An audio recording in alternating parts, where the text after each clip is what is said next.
Hello. So this was our last night in Sundarban. তো ভাবলাম কেন না এখানকার লোকাল মার্কেটটা একটু এক্সপ্লোর করা যাক।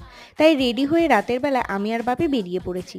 এটা হচ্ছে পাড়ঘাট, যেখান থেকে লঞ্চে উঠি। রাতের বেলায় নদীর জল একদম সিঁড়ির ওপর উঠে চলে আসে, আর সকাল হতেই অনেকটা নেমে যায় জোয়ার ভাটার কারণে। সেটাই দেখতে এসেছিলাম।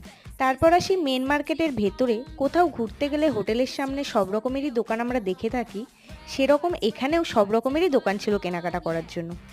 আর দেখো, ঘুরতে ঘুরতে হঠাৎ এই দোকানে নতুন রকমের একটা ফল দেখতে পেলাম। এটার নাম আমাকে বলেছিল, কিন্তু এখন ভুলে গেছি। তোমরা যদি কেউ জেনে থাকো তাহলে আমাকে অবশ্যই কমেন্টে জানিও। ব্যাগের ওপর আমার একটা আলাদাই সফট কর্নার রয়েছে, যেখানেই যাই সেখান থেকে আমি একটু নিউ স্টাইলের ব্যাগ কালেক্ট করি। এটা আমার হবিও বলতে পারো। তো আর কি, এখান থেকেও একটা ব্যাগ কিনেই ফেললাম। আরও কিছু টুকিটাকি জিনিস কিনে হোটেলে ফেরার রাস্তার পাশে দেখি এরা বসে আছে, আর সামনের ওটা ওদের ছোট্ট ঘর।